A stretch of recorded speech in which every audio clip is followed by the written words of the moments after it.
वंदे मातरम। शिक्षक साथियों और शिक्षा जगत से जुड़े अन्य कर्मचारी साथियों, आज हम बात करेंगे शाला दर्पण के एक विशेष मॉड्यूल लीव एंड अटेंडेंस के बारे में।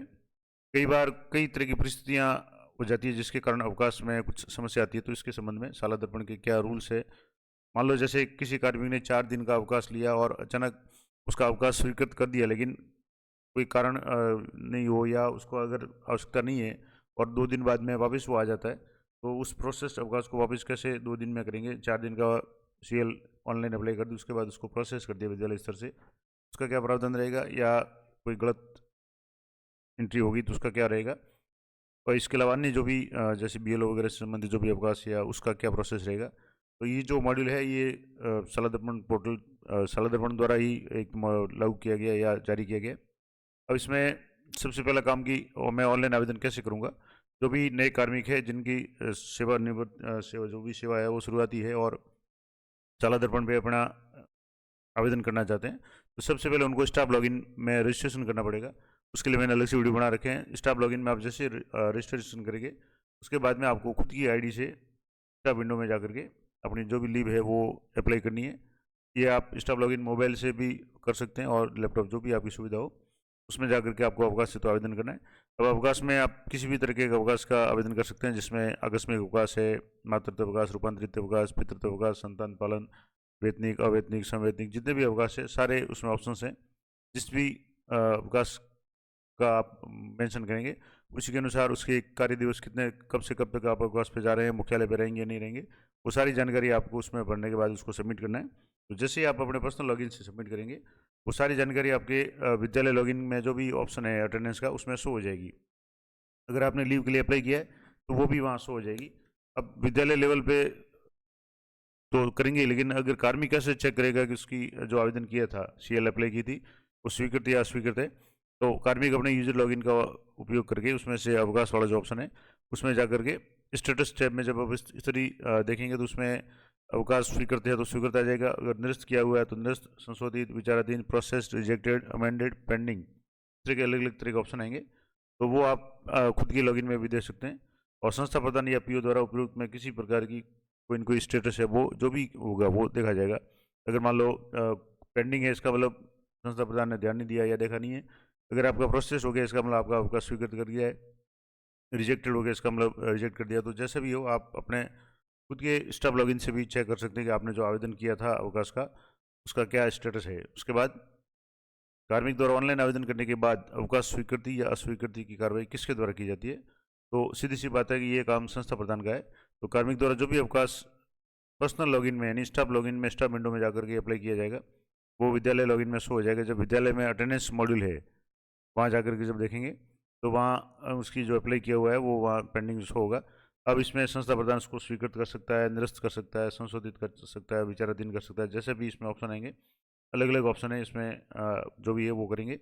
और राज्य की प्राथमिक, उच्च प्राथमिक, माध्यमिक, उच्च माध्यमिक विद्यालयों के कार्मिकों के अवकाश आवेदनों का निस्तारण संबंधित विद्यालय के संस्था प्रधान द्वारा किया जाएगा। यानी पहला जो स्टेप होगा वो संस्था प्रधान के होगा, क्योंकि संस्था प्रधान प्रत्येक कार्मिक की डेली जो अटेंडेंस ऑनलाइन करते हैं, उसमें अगर किसी कार्मिक ने आवेदन कर रखा है तो वो पहले ऊपर जो मॉड्यूल आ रहा है अवकाश अनुमोदन का, उसमें जाकर के उसको स्वीकृत या जो भी करना है कर लें, ताकि जब भी वो अटेंडेंस भरेंगे वो ऑलरेडी उसमें से प्रोसेस्ड होगा आएगा। अगर मान लो आपने उसको स्वीकृत कर लिया है, प्रोसेस कर लिया है, तो जैसे ही आप अटेंडेंस मॉड्यूल में जाएंगे तो वो अवकाश है वहाँ आपके प्रोसेस होगा, तो आपको उसमें कुछ नहीं करना है। तो ये काम पहले अटेंडेंस से पहले आप जरूर ऊपर जो मॉड्यूल दिया हुआ है वो चेक जरूर करें, जिसमें आपके किसी कर्मी ने अप्लाई किया तो वो शो हो जाएगा। उसको आप पहले उसका निस्तारण कर लें, जो भी है प्रोसेस करना है, रिजेक्ट करना है, पेंडिंग जो भी है वो उसके हिसाब से। अब इसके बाद में जब तक कार्मिक अवकाश आवेदन विचाराधीन है या जिन पर कोई प्रक्रिया नहीं हुई है उसकी सूची पेंडिंग में शो होगी। यहाँ से जैसे स्टाफ लीव प्रोसेस है, इसमें आपके यहाँ जैसे ऊपर आप देखेंगे तो पेंडिंग आएगा, प्रोसेस आएगा, रिजेक्टेड आएगा, कैंसिल आएगा, या ऑल एप्लीकेशन अगर देखना चाहें तो जितने भी होंगी एप्लीकेशन सारी आई हुई है वो शो हो जाएगी, कौन सी उसमें से रिजेक्ट की हुई है, कौन सी प्रोसेस की हुई है, कौन सी पेंडिंग है। तो इस तरीके से सबसे पहला काम जो भी संस्था प्रधान जो भी अटेंडेंस भरे शाला दर्पण प्रभारी या संस्था प्रधान, वो सबसे पहले इसको चेक जरूर करें कि उसमें से जो भी पेंडिंग है तो उसको आप क्लियर करें, और स्वीकृत किए गए अवकाश है वो प्रोसेस या अस्वीकार किया है वो रिजेक्टेड टैब में प्रदर्शित होंगे। इसी तरीके से निरस्त किए हुए या रद्द किए हुए कैंसिल में होंगे, और बाकी जो ऑल एप्लीकेशन में सारे उसको हो जाएंगे।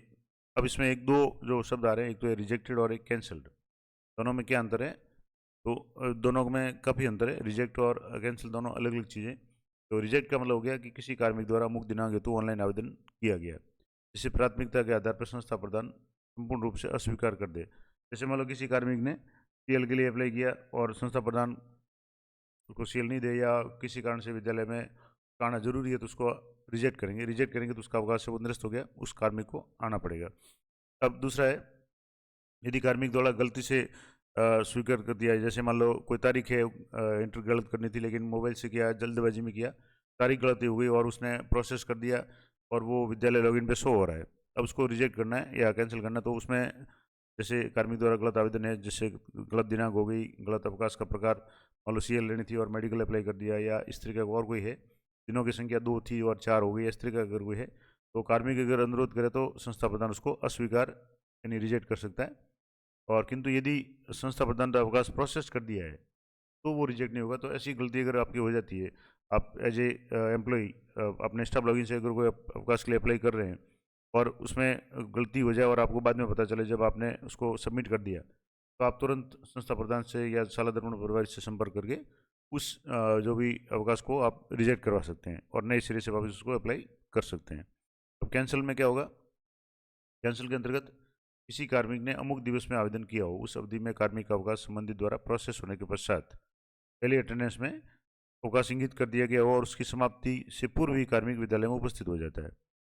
मान लो कार्मिक ने 4 दिन का अवकाश लिया, अपने स्टाफ लॉगिन से उसने अप्लाई कर दिया, उसके बाद में संस्था प्रधान ने या जो भी शाला धर्म प्रभारी है उन्होंने उसको एक्सेप्ट कर लिया, प्रोसेस कर लिया, तो उसके आगामी 4 दिनों तक ऑटोमेटिकली उसकी जब अटेंडेंस बनेंगे तो उसमें वो अवकाश है शो हो जाएगा। लेकिन कार्मिक के 2 दिन में ही काम हो जाता है और वो 2 दिन बाद में ही उपस्थित हो जाता है और उसको है कि 4 दिन की जगह उसको 2 दिन का ही अवकाश चाहिए, 2 दिन का कैंसिल करवाना है, तो वहाँ कैंसिल का ऑप्शन है। तो संस्था प्रधान उस अवकाश को निरस्त यानी कैंसिल कर सकेंगे, यानी जो प्रोसेस किया उसमें जाकर के उसको कैंसिल करना है। और साथ ही कार्मिक को उपस्थिति से पूर्व दिवसों के पुनः आवेदन करना हो, क्योंकि वो पूरा कैंसिल हो जाएगा।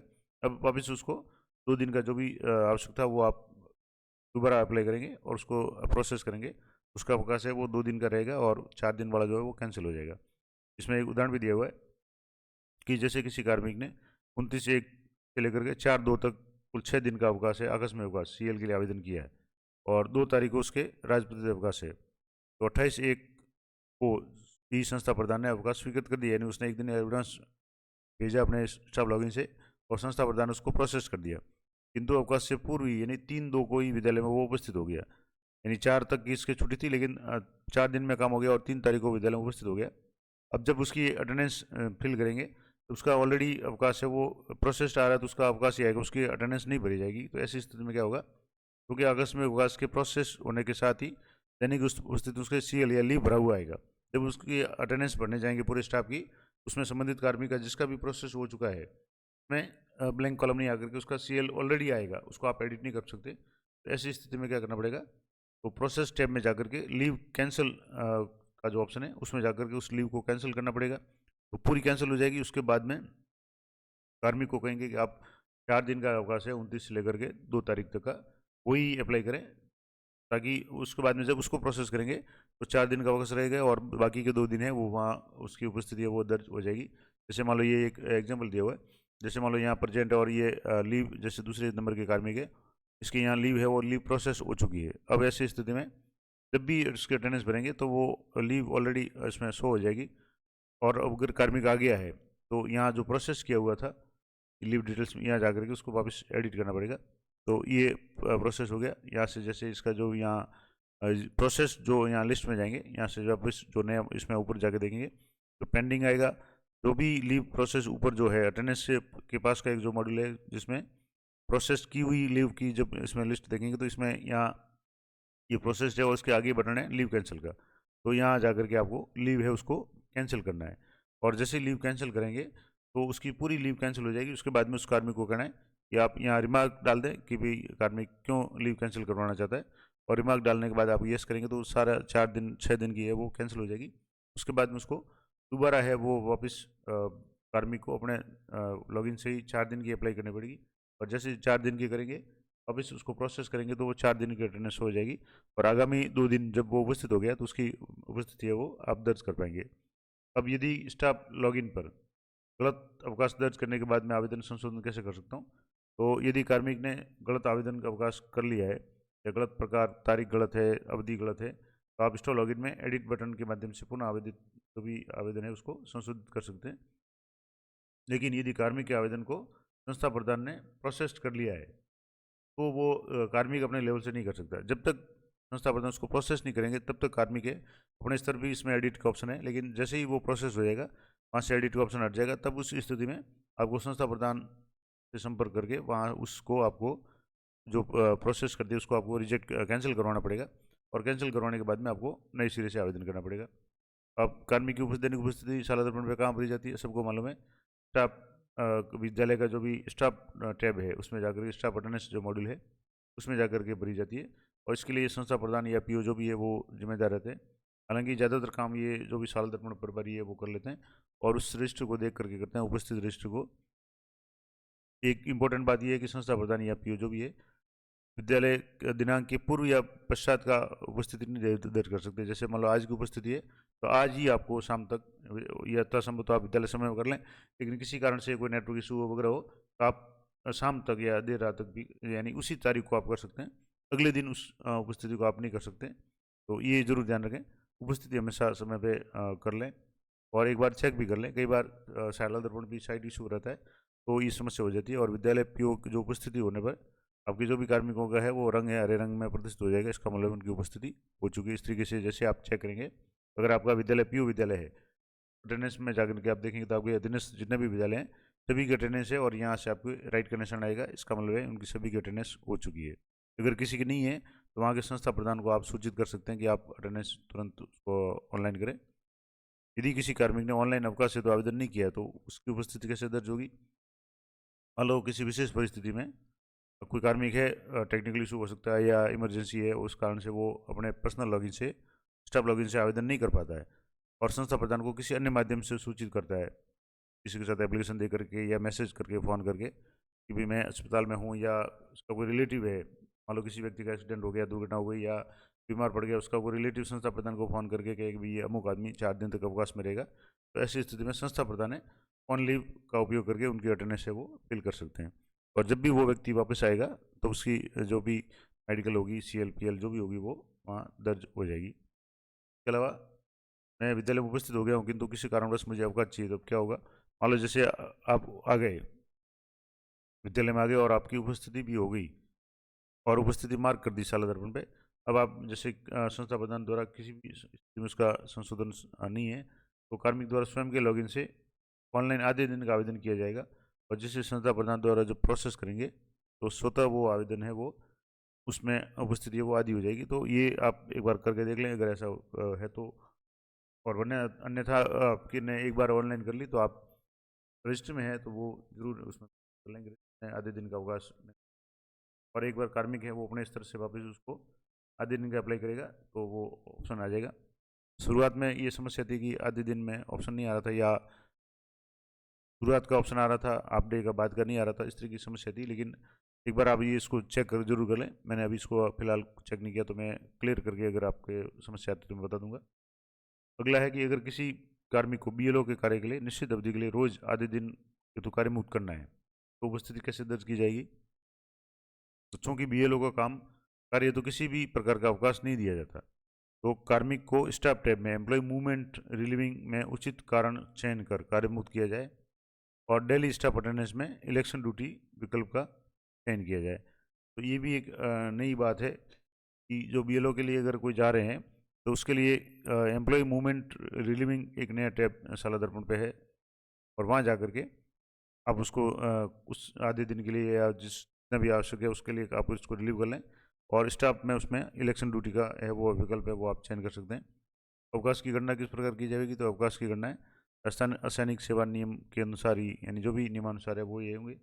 अगला है कि अवकाश को संशोधित कैसे करेंगे? जैसे मान लो कार्मिक द्वारा आवेदन को संस्था प्रधान को प्राथमिकता या प्रायोरिटी यूटिलिटी के आधार पर कम या ज़्यादा कर सकता है संस्था प्रधान।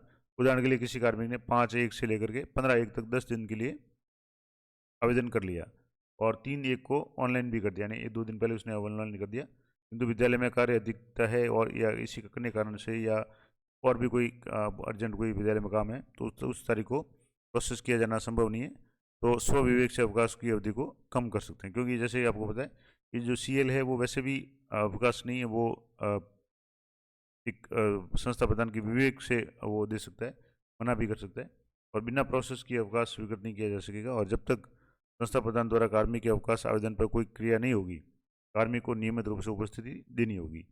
और अवकाश की स्थिति में कार्मिक के लॉगिन पर उसमें कार्मिक खुद देख सकता है कि उसकी जो भी लीव है वो स्वीकृत हुई या नहीं हुई, और जिस दिन से अवकाश स्वीकृत होगा उसी दिन से लीव यानी डेली अटेंडेंस में प्रदर्शित होगी। जैसे उक्त 5/1 से लेकर के 15/1 के अवकाश में संस्था प्रधान ने मान लो 8 तारीख को प्रोसेस स्वीकार किया है, तो 8 तारीख से ही उसकी अवकाश है वो शो होगी। और क्या किसी अमुक दिनांक की उपस्थिति आने वाले कार्य दिवस को की जा सकती है, तो ये संभव नहीं है। यदि किसी कार्य दिवस को किसी कारण से उपस्थिति दर्ज नहीं की जा सकी, उस दिन का कॉरम रिक्त ही प्रदर्शित होगा और जिसका स्पष्टीकरण मांगा जा सकता है।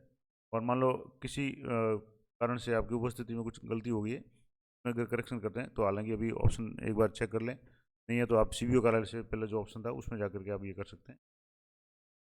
अब जिला कलेक्टर द्वारा या प्रधानाध्यापक द्वारा घोषित अवकाश के दिनों को अंकित कैसे करना है, तो संस्था प्रधान द्वारा इस प्रकार के अवकाश को उपस्थिति मॉड्यूल में रिक्त रखना है। तत्पश्चात उससे जो भी निर्देश जारी करवा दिए जाएंगे, यानी अब जो ऑप्शन है स्थानीय अवकाश का अगर आ रहा है तो आपको स्थानीय अवकाश करना है, अन्यथा उसको छोड़ना है, क्योंकि ये मॉड्यूल है वो थोड़ा सा पहले आया था। और किसी दिवस की गलत उपस्थिति दर्ज होगी तो क्या संभव है, तो अमुक मतलब जैसे ये संभव नहीं है, अमुक दिवस की एक बार उपस्थिति दर्ज की गई, मार्क अटेंडेंस हो गई, उसमें आप संशोधन विद्यालय स्तर से नहीं कर सकते। और विद्यालय की जो कार्मिक उपस्थिति नहीं, जो स्टाफ रजिस्टर है उसमें आप जरूर उसको सही कर लें। दूसरा, अभी CBO कार्यालय पे भी ऑप्शन था, वापस चेक करना पड़ेगा ऑप्शन है या नहीं, वहाँ जाकर के उस अटेंडेंस को आप मॉडिफाई करवा सकते हैं।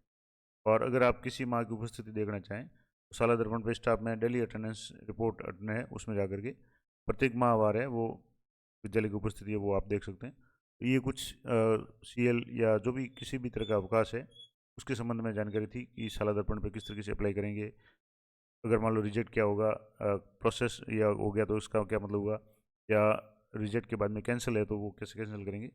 आशा करता हूँ ये जानकारी उपयोगी रहेगी, और संबंध में अगर कोई भी चेंज होगा तो मैं आपको या तो उसके कमेंट बॉक्स में बता दूंगा। तो मिलते हैं नेक्स्ट वीडियो में, तब तक जय हिंद, जय भारत।